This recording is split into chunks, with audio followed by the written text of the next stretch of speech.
વડોદરા શહેરના નવાપુરા વિસ્તારમાં આવેલા સરદાર માર્કેટની જૂની ઇમારત ઉતારી લેવા માટે પાલિકા દ્વારા વેપારીઓને નોટિસ આપીને ફક્ત 5 દિવસ સુધીનો સમય આપતા વેપારીઓએ નારાજગી દર્શાવી આજે મ્યુનિસિપલ કમિશનરને રજૂઆત કરી હતી.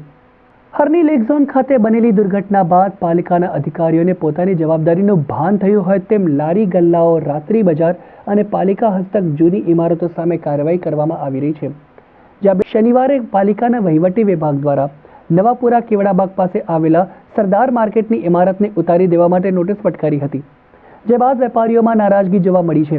વેપારીઓ આજે સ્થાનિક નગરસેવક બાળુ સુર્વેની આગેવાનીમાં મ્યુનિસિપલ કમિશનર દિલીપ રાણાને મળવા આવી પહોંચ્યા હતા અને 5 દિવસમાં દુકાન ઉતારી લેવાના નિર્ણયમાં ફેરવિચારણા કરવા અને રજૂઆત કરી હતી. જોકે મ્યુનિસિપલ કમિશનર બજેટની બેઠકમાં વ્યસ્ત હોય તો તે મળવાનો બીજો સમય આપ્યો હતો. 90 વર્ષના ભાડા પટ્ટે દુકાન ચલાવતા દુકાનદારોને 5 દિવસમાં જ દુકાન ખાલી કરવાની નોટિસ આપતા તેઓએ વૈકલ્પિક વ્યવસ્થાની માંગણી કરી છે. જો કે નવાઈની વાત તો એ છે કે જો પાલિકા માટે આ ઇમારત જર્જરિત થઈ ગઈ હોય તો અહીં જન્મ મરણની શાખાની ઓફિસ છે અને એની સાથે લગ્ન પ્રમાણપત્ર એનાયત કરવાની પણ ઓફિસ છે, તો તે અત્યાર સુધી કેમ કાર્યરત હતી?